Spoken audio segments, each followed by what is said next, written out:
Pessoal, voltando aí ao nosso trabalho com o tema das férias, vocês estão de olho então que nessa aula nós estamos trabalhando exclusivamente o tema de férias, não é?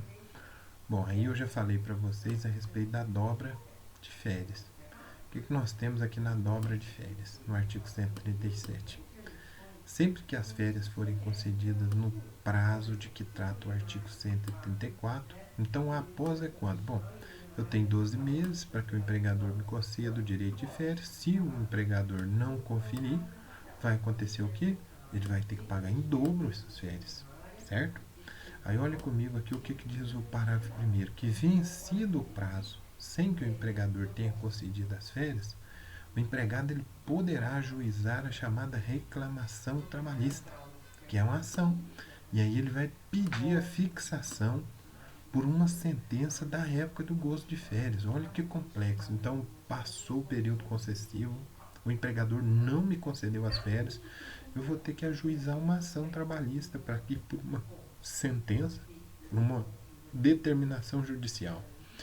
Aí o parágrafo segundo ele deixa bem claro que a sentença combinará, ou seja, ela condenará, determinará uma pena, uma multa diária de 5% o valor do salário mínimo, para que seja devido ao empregado, como forma de exigir o cumprimento.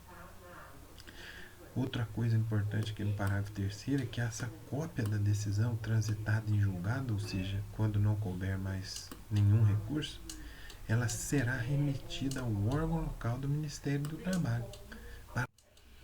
Bom, então aqui nós estamos falando do período concessivo, que eu já expliquei para vocês, é o período de 12 meses que o empregador tem para conceder férias ao empregado, e o período aquisitivo, que é o período em que o empregado ele desenvolve seus trabalhos para que possa adquirir o direito de férias. Então vamos ficar de olho. Primeiro, período aquisitivo, adquirir o direito. Depois, período concessivo, conceder o direito. Então nós temos aqui 3 consequências ao empregador conceder férias após o período. A primeira nós já vimos que é o pagamento em dobro. Além disso, ele pode sofrer a chamada reclamatória trabalhista, que é a ação trabalhista. E terceiro, pode ser aplicado uma multa pelo Ministério do Trabalho e Emprego, tá certo? É a definição da situação em que o empregado goza uma parte das férias, como eu disse, no período concessivo, e uma parte fora do prazo. Isso é muito importante, tá certo? E aí é importante que a gente entenda que os dias gozados fora do período concessivo, eles deverão ser indenizados. Então, o que nós temos aqui? O meu empregador teve 12 meses para me conceder as férias, mas ele me concedeu só uma parte das minhas férias no período correto. A outra parte ele não concedeu no período correto. O que vai acontecer? Ele vai ter que indenizar. Então vamos ver aqui o que diz a súmula 81 do TST, do Tribunal Superior do Trabalho. Os dias de férias gozados no período legal da concessão deverão ser remunerados em dobro. Então, agora a súmula 450 do TST, também falando das férias, gozo da época própria. Se fora da época própria, pagamento dobrado. Se dentro da época, não precisa. Vamos ficar de olho aqui nos artigos 137 e 145. O chamado pagamento em dobro da remuneração de férias. Ele inclui o terço constitucional, que é 1/3. Tá certo? Quando for gozada na época própria. E se não for gozada na época própria, será pago em dobro. Bom, quanto é o recebimento das férias? Então, chegou a hora, vamos receber as férias. Aí, quem dita isso é o artigo 142, que diz que o empregado receberá ou perceberá durante as férias a remuneração, que nós já vimos que remuneração é mais amplo que salário, tá certo? Devida na data da sua concessão. E quando na data do dia da concessão? Então tá aí o parágrafo primeiro, deixando bem claro, quando o salário for pago por hora de jornadas variáveis, é a média do período aquisitivo. Quando o salário for pago por tarefa, então a CLT ainda fala nesses aspectos aí, mas o mais importante é a gente ficar de olho que o valor vai ser do período em que eu concedo as férias, ok? Então tá aí, parágrafo segundo, parágrafo terceiro. Quando o salário for pago por porcentagem, percentagem também é correto, comissão ou viagem, apurar-se a média do empregado e veja, tem prazo de média, 12 meses. Agora olha o parágrafo 4 aqui que fala a parte do salário paga em utilidades, que a gente viu ali na remuneração, no salário, nós temos o salário chamado salário utilidade, o salário remuneração, ok? Bom, olha o parágrafo 5º também, muito importante, os chamados adicionais por trabalho extraordinário, o adicional noturno. Aí nós temos a questão do adicional de insalubridade, adicional de periculosidade.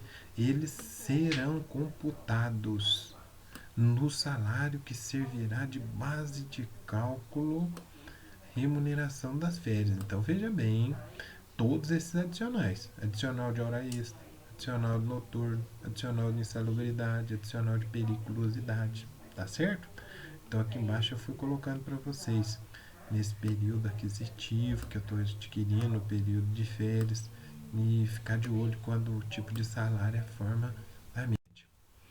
Bom, outro princípio fundamental para que vocês entendam é o princípio da irrenunciabilidade de férias. As férias elas são irrenunciáveis. O que significa irrenunciáveis? Indisponíveis.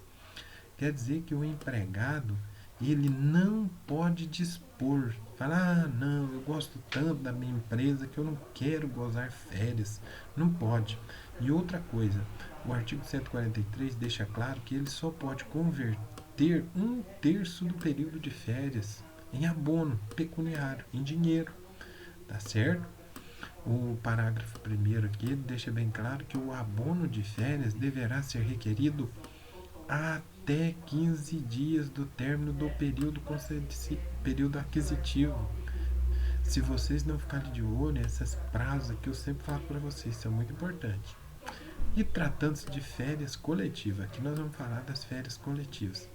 Essa conversão no abono pecuniário, ela só pode quando ocorrer o acordo coletivo, que é quando eu tenho uma determinada empresa negociando com os trabalhadores, entre o empregador, que é a empresa, e o sindicato representativo da categoria profissional, que é o sindicato dos trabalhadores, tá certo? Independente do requerimento individual, porque o sindicato é que está pleiteando essa concessão do abono no que se refere às férias coletivas. E muito importante aqui o parágrafo 3º deixa claro que o disposto nesse artigo não se aplica, fica de olho aqui, ó, não se aplica aos empregados sob regime de tempo parcial, que foi o que nós trabalhamos anteriormente. Bom, então, o empregado ele não pode renunciar às férias. Isso aqui está bem claro, né? O empregado não pode, irrenunciáveis. Mas ele pode conversão, 1/3 das férias em abono pecuniário. Essa chamada venda das férias, ela refletiu muito ali com a inclusão na Constituição desse 1/3. Então o empregador tem que pagar esse 1/3.